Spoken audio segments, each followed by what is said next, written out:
It was the 1st of September, 2004. For many of these kids, it was their first day of school.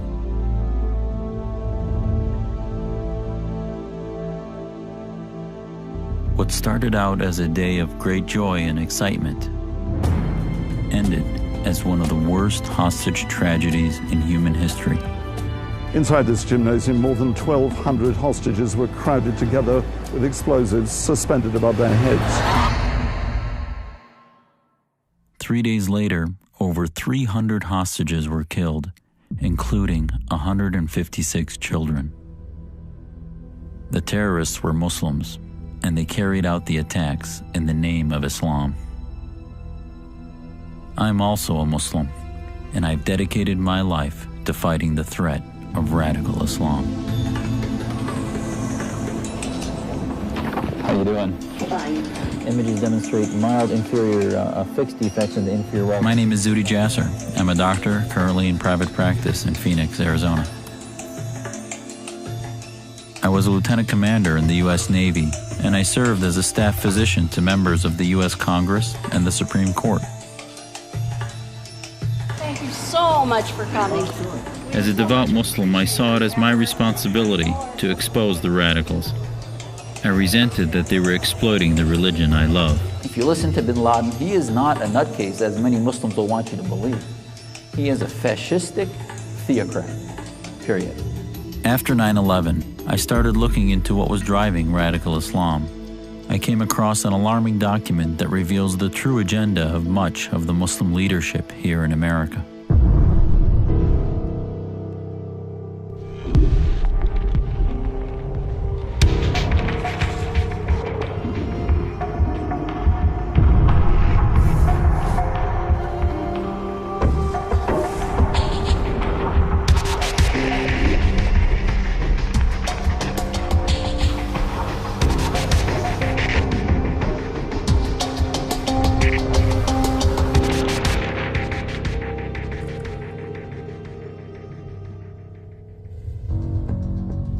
It didn't take long after 9/11 until it was revealed that Muslims were behind the attacks. فهؤلاء الشباب قاموا بعمل عظيم جدا، بعمل جليل، وأعطوا أمريكا درسا لن تنساه بإذن الله سبحانه وتعالى. I had expected to see Muslims in America taking to the streets and protesting against bin Laden. Instead, in the years that followed, we saw many Muslim leaders standing up to defend or support the radicals. Stop calling them suicide bombers. They are not suicide bombers, they are heroes. And it's about time that we have an intifada in this country that changes fundamentally the political dynamics in here. So I formed my own organization, and I protested. Where are the Muslims? Where are they in speaking out and condemning terrorism? Local Muslim leaders refused to participate in the rally. In fact, shortly afterwards, I was outcast by the Islamic leadership across the country, and there was even a cartoon published in a Muslim newspaper that portrayed me as a dog cannibalizing a religious leader. It wasn't until I saw this document written in America by American Muslims that I understood what was really going on, a strategy to infiltrate and dominate America. We all know about terrorism. This is the war you don't know about.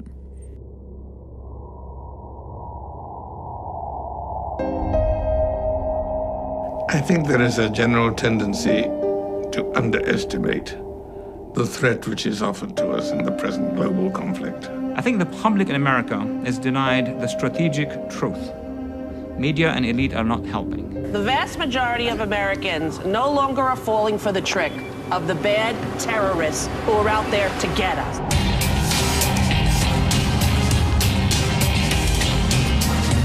They are framing the debate as Iraq, or as Afghanistan, or as Guantanamo Bay.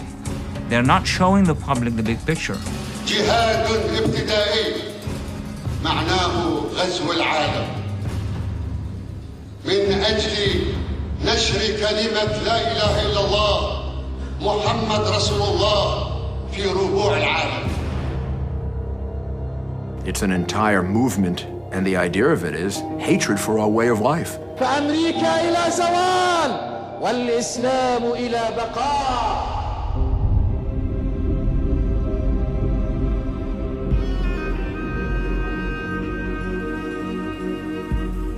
The clash between Islam and Christendom has now been going on for more than 14 centuries, since the advent of Islam. The first key point that Americans need to know is that this is a war, a jihadist war, which started before 9/11, before the end of the Cold War, before the beginning of the Arab-Israeli conflicts. It's a very long war with deep roots. This is a war about religion, not because we wish it to be so, but because the radical Islamists have named it so. فهذا يدل بوضوح على طبيعة هذه الحرب وعلى أن هذه الحرب هي حرب دينية في الأساس. This is a global cosmic struggle between two religiously defined civilizations, which will end only when they triumph universally. There were two major jihads in history. The first one was during the beginnings of the early Islamic Empire. In the 7th century AD CE, Arab Muslim armies erupted from Arabia and conquered a lot of lands.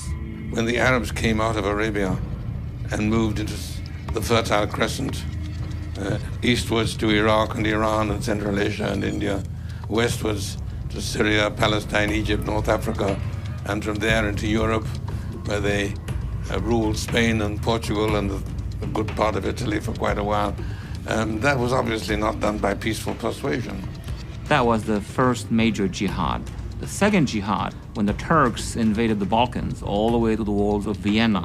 They conquered the great Christian city of Constantinople in 1453, and they were able to expand into southeastern Europe, conquering the whole of the southeast. And where we find ourselves today, we're in the third and final phase of their mission to bring about the domination of their version of Islam.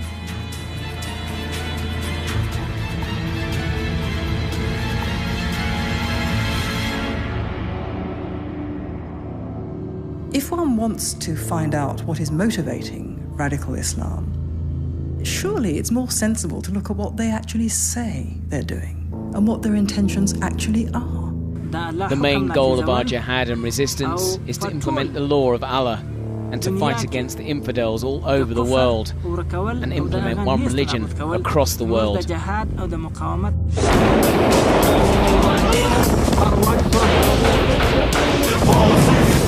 is a foreign policy to expand the Islamic authority all over the world. نعم، ما نعتقده أن جميع الأرض لا بد أن تكون تحت حكم الإسلام.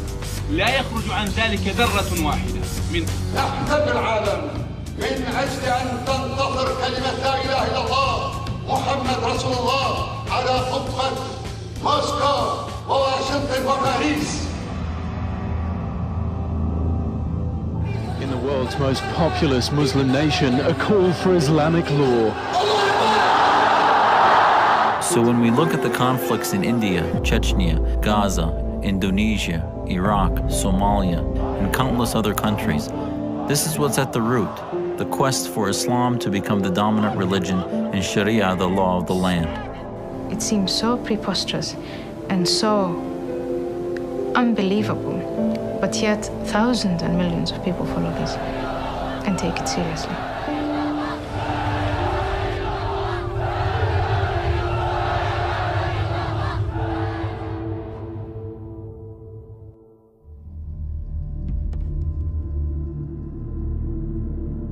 Isn't it time for the unbelievers to discard these incoherent, illogical beliefs, theories, and conjecture?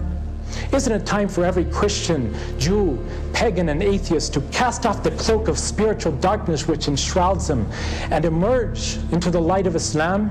Have you ever stopped to think about what would happen if the Islamists won and their version of Sharia law was put into place? All you need to do is look at countries like Saudi Arabia, Iran, Sudan, and Somalia, and places like the Gaza Strip, and you'll see that those places are human rights disasters.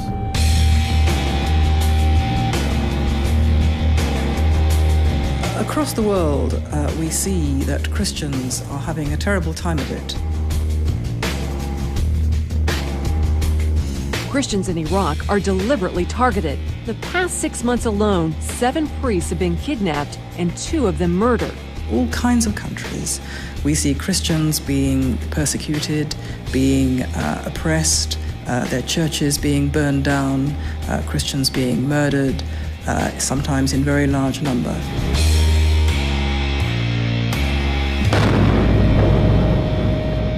They were in the church for prayer when the car bomb went off. The Christian communities in most Muslim countries now clearly feel themselves to be under strain. It's noticeable, for example, that a town like Bethlehem, which was once predominantly Christian, now has very few Christians remaining. Bethlehem is once a Christian city, but today Christians are only about 10 to 15% of the population here. My father's been shot at 3 separate times for one simple reason: carrying that cross and walking every day. Where there are Christian minorities and where there are Jewish minorities in any one of the countries where there is an Islamic majority, they are persecuted, they are overtaxed, they have to hide their religion. Chand Islamic मुल्कों में, मिसाल के तौर पर Saudi Arabia, etc. में propagation of any other religion is prohibited. Even construction of any place of worship is also prohibited. In the homeland of Islam, Saudi Arabia, the Vatican of Islam, you're not allowed to build a church and you're not allowed to carry a Bible. It's both an offense.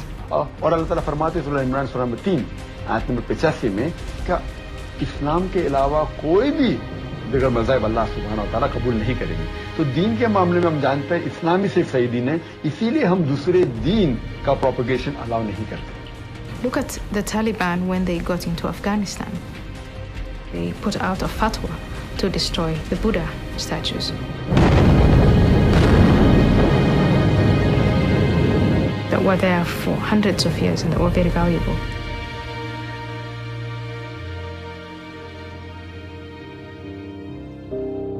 The Islamo-fascists who are attacking the world want to impose their beliefs on the world.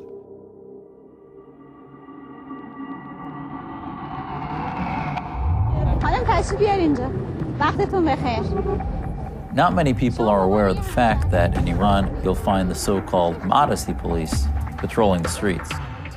گلم وانتود هم تنگه هم خیلی چکش بازه. بله دیگه فقط موهاتون الان بیرون شالتون رو زحمت بکشین درست کنین. توی کشور اسلامی زندگی میکنیم درسته. موهاتون هم الان کاملا پیداست. آرایشتون هم تنده. شلوارتون هم که کوتاهه. شما بابا تشریف میارید داخل اتوبوس. If women are caught wearing the wrong clothing, they could be fined or even arrested.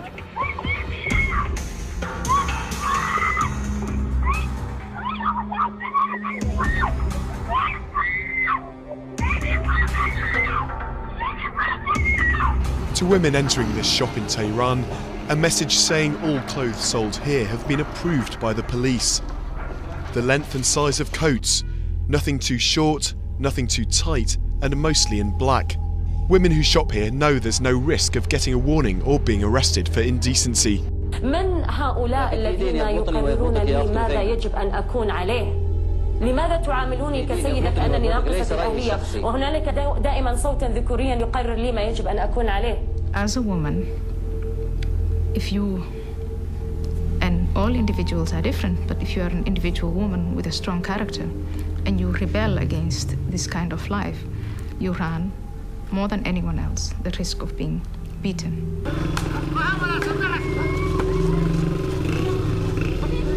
Abused. Your spirit being killed by your own family, by your own loved ones. ولا بد أن نعلم أن الضرب عقوبة شرعية لا يملك إنسان أن ينكره لأن الذي شرعه هو الذي خلق هذا الإنسان.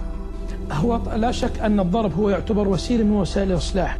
قال لي أنا ماني جاي أضربك، أنا جاي أقتلك، ومسك في رقبتي وسدحني على الأرض وبدأ يخنق فيها بنظرات يعني.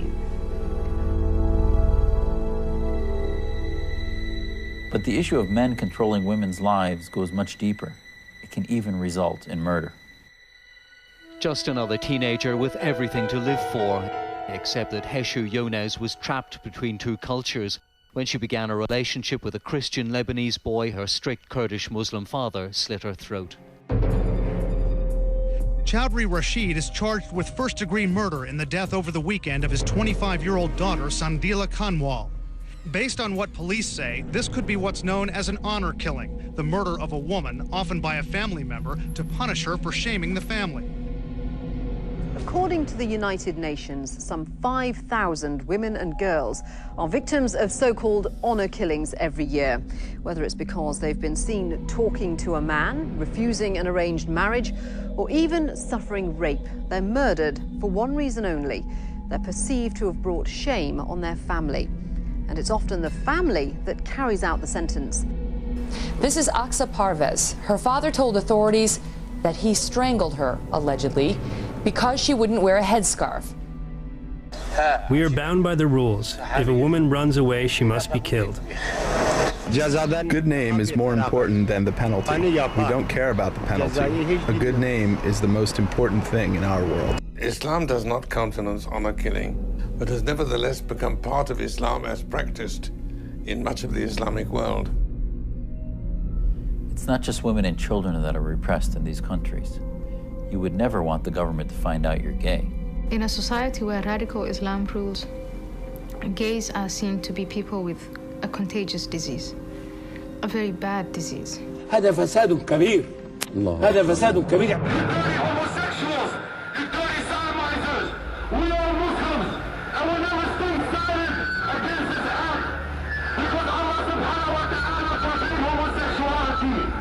Sometimes we are blunt. When the Islamic ruling system is established, like you said, we're gonna give them a choice.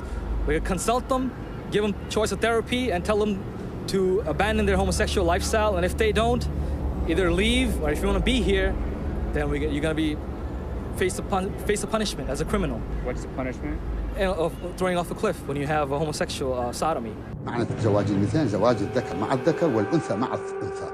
وهذه مصيبة كبرى ومحرمة في الإسلام جملة وتفصيلا، بل يقتل الذي يقوم بزواج المثل، يقتلان اثنين يقتلون بأسرع وقت بل يحرقون. من وجدتموه يعمل عمل قوم لوط فاقتلوا الفاعل والمفعول. The faces of Iraq's persecuted gays are too many to show. They've been shot, burned alive. In some cases, their heads were severed. Here, a gay man being beaten to death. If you look at countries like Iran, they flog them and they hang them. And that's only because you're gay.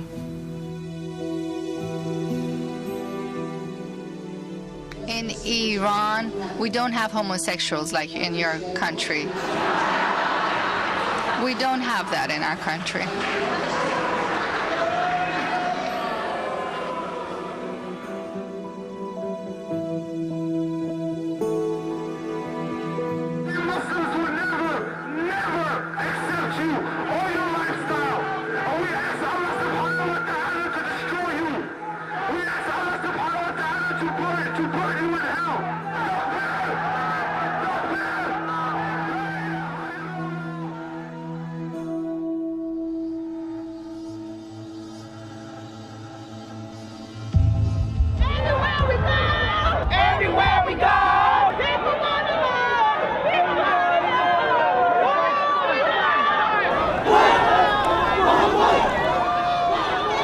I think the New York City Muslim Day Parade is a perfect microcosm of Muslim representation in America. You had a majority of Muslims that were of all races, creeds, and heritage that were celebrating their country and were clearly proud of being American. I live in America, I work in America, I sleep in America, I was born in America. I love this country. But unfortunately, there are also those Muslims that hold more radical views. Islam will dominate. That's what it will be. These groups are not Al-Qaeda, they're not Hamas, they're not Hezbollah, and most of them are nonviolent. But they still want to replace American law with their version of Sharia, Islamic law. We want to see Sharia here, and it will be. The flag of La ilaha illallah, Muhammad Rasulullah will be, inshallah, in the White House if that's what we choose to be. It just takes time. The American people are waking up now. Allah does say that the whole world eventually will be under His ruling. The world will come down to where everybody obeys the laws of God. Simple as that. When groups like these talk about wanting to create a global Islamic State and Islam dominating the world, you realize that they hold some of the same goals as Al-Qaeda and millions of radicals around the world. And that's what makes them dangerous. There's no compulsion in Islam. That means we can't force it on you. But we will force Islamic Sharia, inshallah.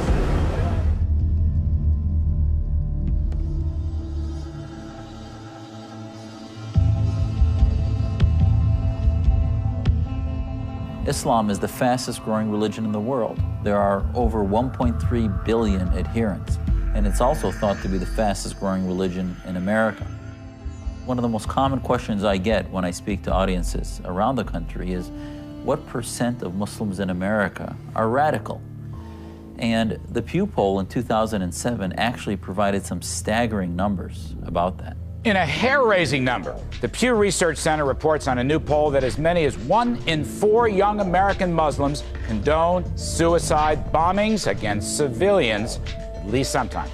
Nearly 25% of Muslims, 25 under 30, found suicide bombings to defend their religion as acceptable. So you're talking about just about 200,000 folks who believe in suicide bombing. What do you make of this, Steve? Well, I think the numbers are absolutely frightening. Unfortunately, the mainstreaming, quote, American Muslim leadership has been in denial. What's happening? Where's the disconnect? What's the influence there? The influence is basically political Islam, which is you have sermons that are not being given about the love of God. They're hearing about every plight to blame the West. And in exchange, they have nothing to offer other than hate. As we move further and further away from September 11, 2001, as we remain safe during that period, there are going to be an increasing number of people who either don't see the threat as clearly, or their psychological makeup is going to want them to wish it away. It is definitely here. I don't want to overstate the problem, but there is a danger of understating the problem of homegrown Islamist terrorism. And the fact is, we have now had a series of cases that have thankfully been broken. But yes, 7 people have been arrested in the Miami area. Officials say the plotters were in the early stages of planning an attack on the Sears Tower in Chicago. They hoped for their attacks to be, quote, just as good or greater than 9/11.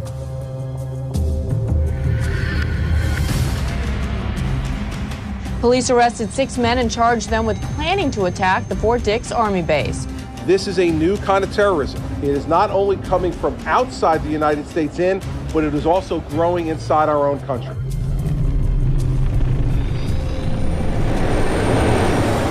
Time magazine says Al-Qaeda was planning a cyanide attack, which could have killed thousands. From what I last heard, the U.S. government has stopped over 31 attacks against the U.S. since 9/11. These homegrown terrorists may prove to be as dangerous as groups like Al-Qaeda, if not more so. In today's context, there are actually 2 different types of jihad. There's the violent jihad, where the Islamists use violence and terror to try to overthrow their enemy. And then there's what has been termed the cultural jihad, where these Islamists use in a most duplicitous way the laws and the rights they are given in our society to try to work against society and overthrow it. America needs to understand that the jihadist machine is already within the society. Americans are being told that many of the mainstream Muslim groups are also moderate, when in fact, if you look a little closer, you'll see a very different reality. One of their primary tactics is deception.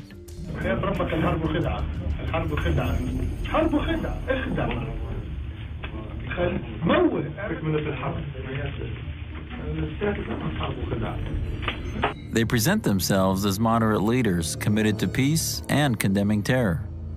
As Muslims, we want to state clearly that those who commit acts of terror in the name of Islam are betraying the teachings of the Quran and the Prophet Muhammad. But when asked about specific terrorist groups, CARE officials are either evasive or outright supportive. Does CARE have a position on Palestinian Islamic Jihad? We haven't published one. No, don't you think that... Oh, you gotta... You don't... They just want... It's about the terrorist organization. This is not a terrorist organization. And in 2000, Abdurrahman al-Amoudi openly supported terrorist groups. Anybody is a supporter of Hamas here? Hear that, Bill Clinton? We are all supporters of Hamas. Allahu Akbar.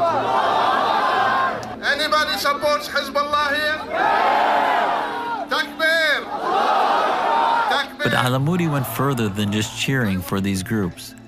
In 2004, he was actually arrested on terror charges.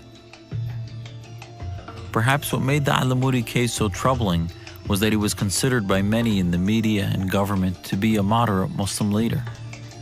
And al-Amoudi isn't the only leader who's had a problem with the law. Many so-called moderate Muslim leaders have been convicted on terror-related charges. To be fair, on their website, CARE has condemned Al-Qaeda by name. But why won't they condemn Hamas or Hezbollah? And you sit here now and in just one sentence tell me CARE condemns Hamas and CARE condemns Hezbollah. I'm telling you in a very clear fashion, CARE condemns terrorist acts, whoever commits them, wherever they commit them, whenever they commit them. That's not the same thing as saying you condemn Hamas and you condemn Hezbollah. Well, I recognize that you don't like my answer to the question. The FBI uncovered a secret document that seems to answer this and many other questions. This is believed to be the manifesto of the Muslim Brotherhood in North America. Hamas grew out of the Muslim Brotherhood. Palestinian Islamic Jihad grew out of the Muslim Brotherhood. From the Egyptian Islamic Jihad movement grew the current movement of Al-Qaeda, for instance. This 15-page manifesto outlines the goals and strategies of the Muslim Brotherhood's activities in North America. On page 7, the document states that their work in America is a kind of a grand jihad in eliminating and destroying the Western civilization from within. And then it speaks about setting up groups and mosques and Islamic centers to achieve their ultimate goal, which is to destroy the miserable houses of the West so that they will be expelled and that Allah's religion is made victorious over all other religions.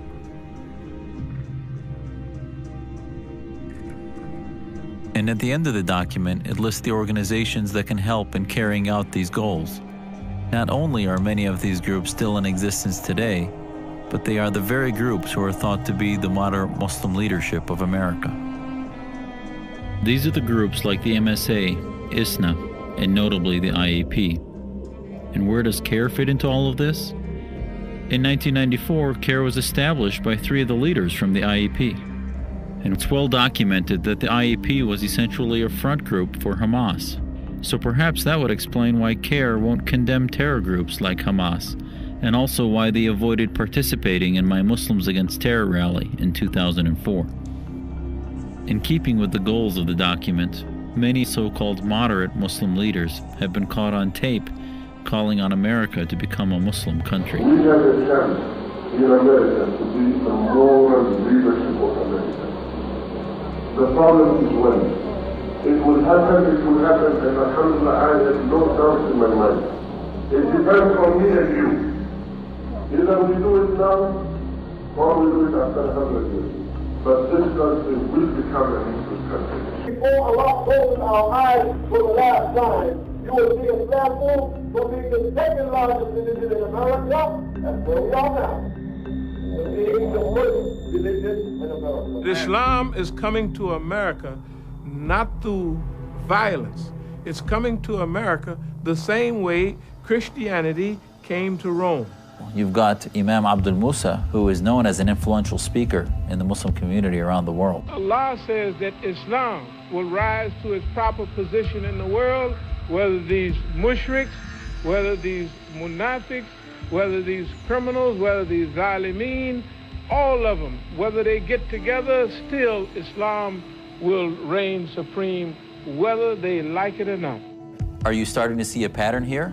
The leaders of radical Islam, or many of them, realize that they cannot win the United States at the military level. So they plot another thing or another plot to infiltrate America from within.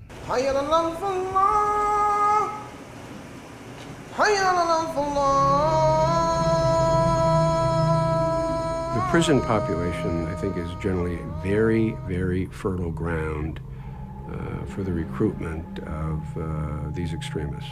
The more political Islam, the more extreme forms of Islam, I've been watching that phenomena for 30 years. I knew what was happening in the prisons for years, right? And I knew that nobody else was really watching. I mean, just as a rule, everybody has been sleeping, and then no one's paid attention to the Islamic activists that have fed off the discontent of the young black males in the prison. In fact, the former chaplain of the New York Department of Corrections has been caught on tape saying some extremely radical things. Brothers, be prepared to fight, be prepared to die, be prepared to kill. It's a part of the deen, and this ain't your brother just saying this. This is history, this is Quran, nobody can deny it. Islamic chaplains that go in and out of the prisons across the country. Let's assume that most are decent, law-abiding American citizens who pay their taxes. Then you got a few who are on some more extreme stuff. You think that there's no terror in Quran? It's called Irhab. Read it in the 56th surah of Quran. There's no lack of translation. There's no mistranslation. There's no one shape says one thing. No, it's very clear. When you fight, you strike terror into the heart of the disbeliever. There is virtually no attempt being made to prevent radical imams from addressing a literally captive audience and turning them into radical Islamists. And these aren't necessarily Muslims. These are people who are converted in prison. About 18% at the last count of prisoners in New York State are Islamic.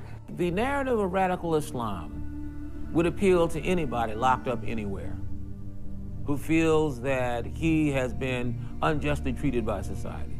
What's important to note is that barring some other kinds of interventions in the prisons, this will grow. This will grow.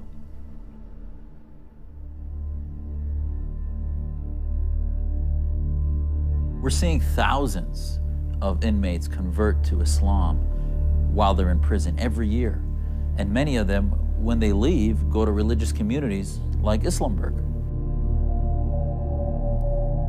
Not many people know this. For example, in upstate New York, there's a small community that, on the face of it, appears to be a faithful group of devotional Muslims. But when you look into it, you'll find a lot of very concerning activities going on there. I was up there, and on the far east perimeter, you can see buses, like school buses and vehicles that are riddled with bullet marks. Islamburg is one of 30 compounds in America of an organization called Jamaat al-Fuqra. This organization actually has over 3,000 members and is made up mostly of individuals that converted to Islam while they were in American prisons. What is Islamburg? Is there two faces? Is it a goodwill face to show the community and then a second backdoor face? And that's really what my concerns are. You hear gunfire when you go past there. You know, at night you do hear people screaming and yelling, and there has been people that have left the compound that have told us information about some of the stuff that they've done. What's most concerning to me is that these compounds are actually run by an individual by the name of Sheikh Jilani, and Jamaat al-Fuqra is actually an organization out of Pakistan which has been connected to a number of terrorist activities. Jilani is tied to dozens of crimes across this country, firebombings and assassinations. In keeping with the deceptive nature of these groups, Sheikh Jelani produced a video which is intended to paint himself and his groups in a positive light. The American Muslims are better off in America than anywhere else, and they will never do anything wrong against their country.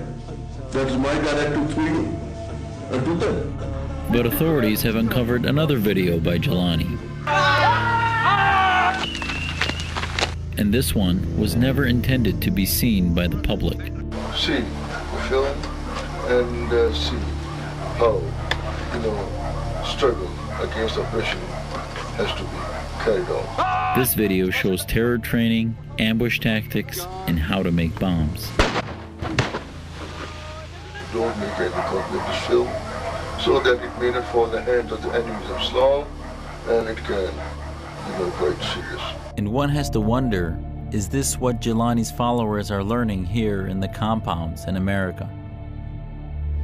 We are not given any authorization of anything that you have filmed today. We're not given any authorization for that to be publicized whatsoever. Well, legally, we are not. That is the law. You have to ask permission. So I'm not on your property. I'm on the public road here. I know the FBI and Homeland Security are monitoring groups like Al-Fuqra very closely, but it's amazing to me that the story just hasn't gotten out and the media hasn't even begun to uncover what's being taught in these compounds and where Muslims like this get their ideas. And the only way we're going to win this war is to begin to uncover groups like Al-Fuqra.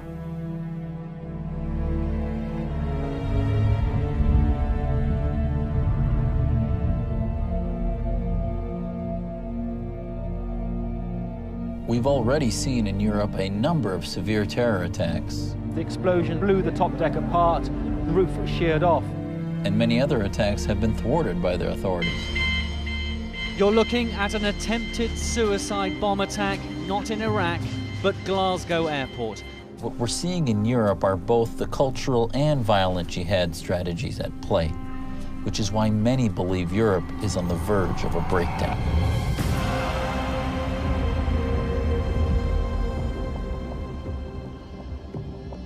Britain is in a state of denial, as is much of Europe, and to a certain extent America too. A state of denial about the nature and extent, but particularly the nature of the threat that we're up against. A recent survey of Muslims shows that 30% would rather live under Sharia law than democracy. 28% would like to see Great Britain become an Islamic state, and an overwhelming majority, 81%, consider themselves Muslim first and British second. A very significant proportion, British Muslims, do not accept the terms of settlement accepted by all other immigrant communities, which is that when in Rome, do as the Romans do. When in Britain, you observe British law. You don't expect British law to change to accommodate Islamic law. On the contrary, they do expect British law to change to accommodate Sharia law, and that is the big difference. Rather than the Muslims adopting British values, why are you not adopting our values? Why you believe that the British values are superior over the Islamic values? This creeping Sharia is the biggest threat to Western freedom. These small incremental concessions that you make for so-called multicultural reasons are regarded by the other side as enormous victories. And Piglet on your desk is no longer acceptable. And the Burger King ice cream swirl is no longer acceptable. And the shirt that the Milan Football Club wears when it plays games is no longer acceptable.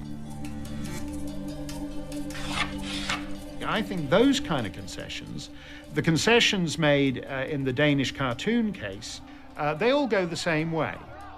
A non-Muslim exercises his right of freedom of expression. He does something that would be regarded as perfectly normal. And the Muslims object.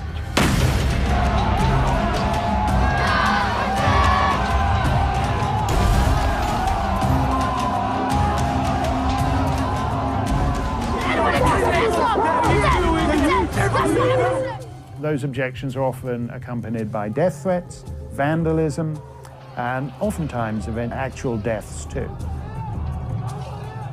how does the state react? The state generally reacts the same way, by regretting that the original non-Muslims ever did anything in the first place, and calling for us to all be more considerate about where we draw the line. Across the Arab world, there's been outrage at the publication of cartoons of the Prophet Muhammad. The Prime Minister of Denmark has appeared on Arab television in a desperate attempt to calm the situation. It's all very moderate, moderate, moderate. But what it means is that you're drawing the line tighter and tighter and tighter round your own freedom of expression.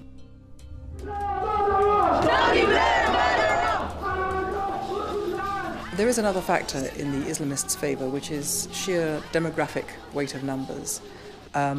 There are now many millions of Muslims in Britain and Europe. Do you know which name is more popular right now in Great Britain? George or Mohammed? George? Wrong. No, it's Mohammed. Most of the countries in Western Europe are in the process of becoming Muslim majority countries.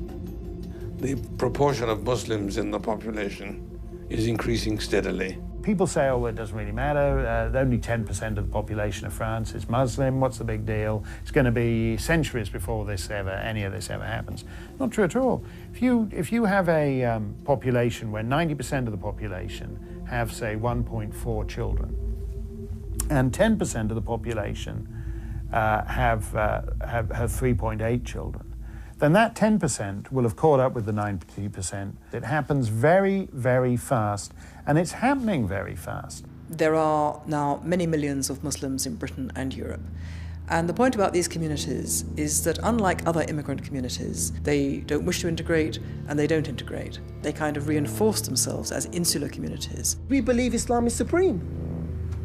We believe Islam will dominate. ألبانيا دخلت في الاتحاد الأوروبي وهي دولة مسلمة. بوسنا دخلت في الاتحاد الأوروبي وهي دولة مسلمة 50% منها مسلمين. الله بيسخر أمة مسلمة وهي الأمة التركية بتدخل في الاتحاد الأوروبي. 50 مليون مسلم في أوروبا بعد عشرات السنين سيحولوا أوروبا إلى قارة مسلمة.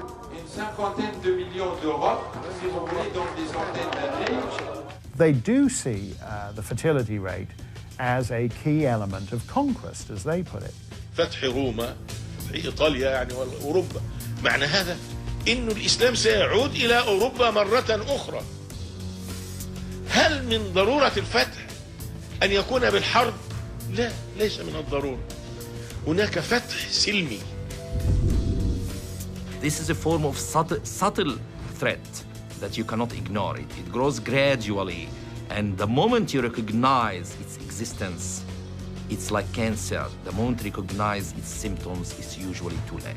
Europe, I think, is already a lost cause. And as time goes on, America will be endangered.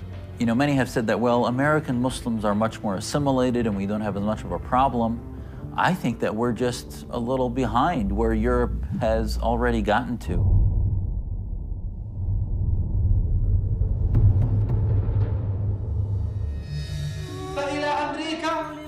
صنعوا توابيتكم واحفروا قبوركم فالموت قادم لكم بإذن الله. فجروهم حيث كانوا وانحروهم. One shouldn't discount the possibility of absolutely horrible, destructive terrorism. This has always been the nightmare scenario. Most people thought the risk of a massive explosion caused by a nuclear device went away with the Cold War. But according to the head of MI5 today, it remains a possibility. The risk is that a group like Al-Qaeda could get hold of chemical, biological, radiological or nuclear devices, or as they're known in the intelligence community, CBRN. Our nightmare scenario is a nuclear detonation. And the second down, the second rung from that, you might say, is a dirty bomb. A dirty bomb is essentially a core of radioactive material wrapped around with conventional explosives or perhaps even laced with a chemical or a biological weapons agent. A bomb like that going off in the heart of downtown New York City, downtown Washington, D.C., certainly would be a devastating occurrence. With a dirty bomb, once the bomb goes off, you're just starting out, because when you deal with the casualties and the damage, then you have to ask, what is the unseen damage? What's the level of radiation? Is this something that people are going to die from? Over what kind of area? How far do you have to evacuate? What are your wind directions? When will you be able to repopulate that area? And even if you adjudge that it's safe to come back to, who will be confident or comfortable being the first ones to come back there? Getting access in this global marketplace to weapons of mass destruction becomes easier every day, and understand that this is a group of individuals, if they had access to them, wouldn't hesitate for a nanosecond not to use them. Just days ago, these men were arrested with 30 kilos of radioactive material. Thai authorities believe they were preparing a dirty bomb with cesium. Perhaps the only thing more devastating than a dirty bomb is a nuclear device. And today, a nuclear device can fit into a suitcase. A terrorist needs no more than 60 kilograms of highly enriched uranium to make a simple nuclear suitcase bomb. Put simply, 2 balls of uranium are sealed at each end of a tube. They're smashed together. The explosion is as powerful as the bomb that destroyed Hiroshima. We know, after the fall of the Soviet Union, that there are just a lot of nuclear material, or indeed nuclear weapons, that are not fully accounted for. It's been documented that Al-Qaeda on more than one occasion has sought to buy nuclear material. In the second interview that Osama bin Laden did with ABC News on Christmas Eve of 1998, the question was asked, do you have these weapons and would you use them? And his answer was, we consider it, that would be Al-Qaeda, a religious duty to acquire these weapons and to use them as we see fit. If I seek to acquire such weapons, this is a religious duty. How we use them is up to us. The radical Islamists would not at all hesitate to try to use, if they had it, a nuclear weapon or biological weapons to, say, decapitate the American government. For Americans to believe that it is impossible for a mushroom cloud to appear in Manhattan, or in LA, or in San Antonio, or Minneapolis, St. Paul, they're sorely mistaken. Iran provides a new and I think extremely alarming phenomenon. ما بالاخره یک نظام ضد آمریکایی هستیم. آمریکا با ما دشمن، ما با آمریکا دشمنیم. What makes this particularly important and dangerous is the possession of nuclear weapons. Now, we don't know whether Iran has or hasn't nuclear weapons, but they're certainly making every effort to acquire them. And my guess is that they either have some already or will have them within a very short time. فضل الهی مسیر بهره‌مندی کامل از همه ظرفیت هسته‌ای رو به پایان است و ما نزدیکی‌های قله هستیم. مقاومت‌های دشمنان در حال تضعیف شدن و ضعیف‌تر شدن است. We need to understand what's been happening in Iran over the past 30 years. Ever since 1979, when Ayatollah Khomeini came to power in Iran and established his theocracy, he didn't just establish a tyranny in Iran, he declared war against the West. He declared his intention to Islamize the West, to subjugate the West to Islam. Very few people at the time took that seriously. The followers of Ayatollah Khomeini shocked the world by taking over an American embassy and holding our State Department employees hostage for 444 days. And what that was a statement against the West, a statement against America, and making it clear to their population and to all the Islamists of the world that theocratic Islamism stood against American liberty and Western freedom. We know that the Iranian government is working very hard to develop a nuclear weapons program, as well as other kinds of weapons of mass destruction programs. Iran's nuclear program is thought to be spread over at least 50 sites. They could, at least in theory, enrich uranium to 90%, weapons grade, requiring some 2,000 centrifuges spinning to supersonic speeds. قدرت آمریکا رو به اضمحلال است. قدرت پوشالی و سلطه شیطانی آمریکا بر جهان رو به نابودی. I would regard this as a real danger at the present time, the acquisition of nuclear weapons and their control by Ahmadinejad.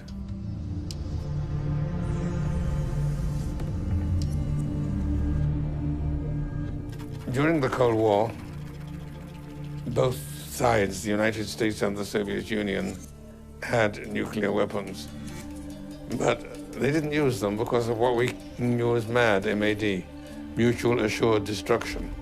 Each side knew that if they used a nuclear weapon, the other would respond in kind and everybody would be destroyed. MAD won't work with Ahmadinejad because mutual assured destruction for one of his mindset is not a deterrent, it's an incentive. This is the final struggle, the end of time. It doesn't matter if you kill billions of your own people. Allah will know his own, and you will be doing them a favor by giving them a quick pass to heaven and all its delights. That's why I feel that if he has it, or when he has it, to be more precise, he will not hesitate to use it. The peak, the pinnacle, the crest, the highest point, the pivot, the summit of Islam is jihad.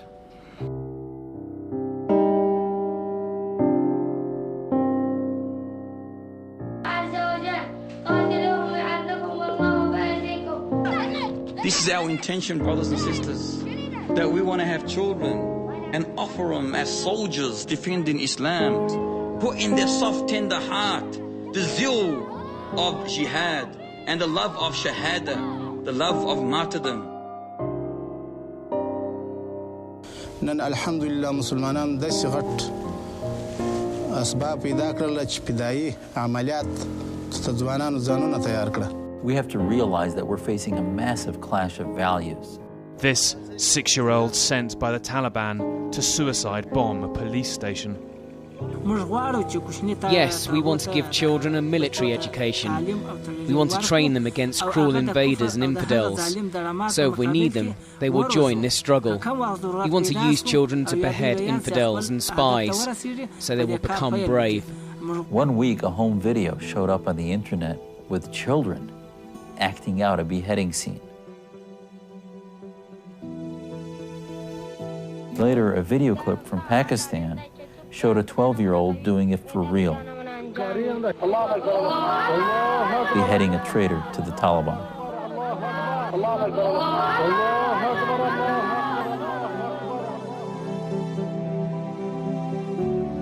Even kids' entertainment is laced with Islamist propaganda. They use characters that look like Mickey Mouse to teach eventual Islamic domination over the world.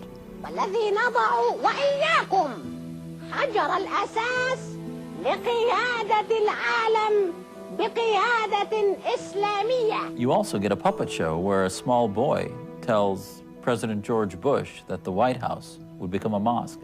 أنت نجس يا بوش وما بينفع تدخل البيت الأبيض لأنه أصبح جامع ومسجد كبير لأمة الإسلام والمسلمين جميعاً.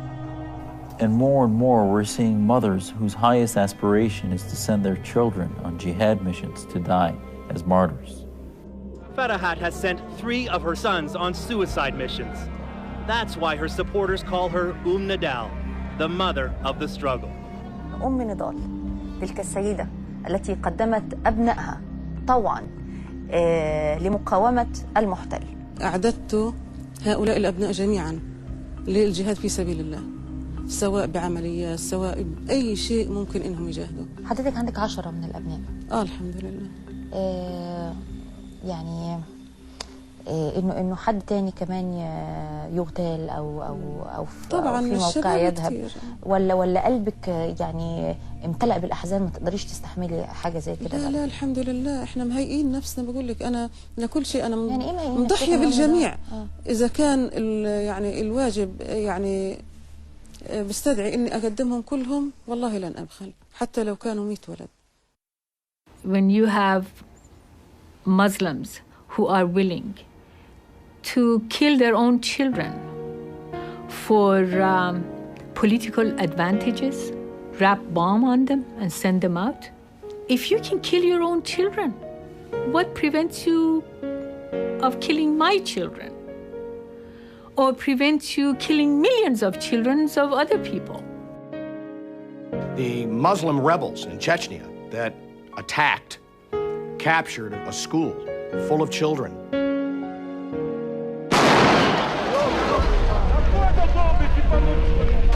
And then proceeded to slaughter the children when faced with certain death themselves is a perfect example of what exactly will take place in this country.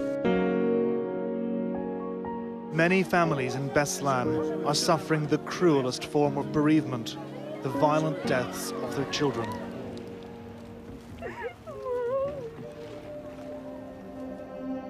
The real war is not a war against a bunch of terrorists.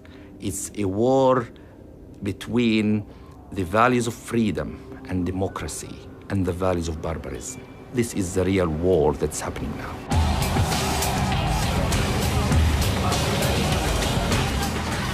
This is a determined and a radical enemy. We are in a battle for the very civilization and way of life that we believe in. وعما قريب إن شاء الله ثم تلتفت إلى الأمريكتين. If we are not willing to recognize it as a battle for our civilization, then we may as well give up right now. إننا على موعد أن نحكم العالم كما قال الحبيب المصطفى صلى الله عليه وسلم.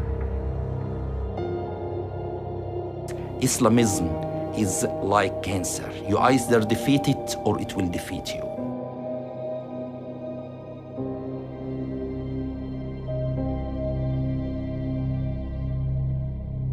The battleground is the battleground of ideas and ideology. The West hasn't even entered this battleground. It hasn't even understood there is this battleground where it must enter. If I'm asked to sum up my message to America at the present time, I would sum it up in 2 words: wake up.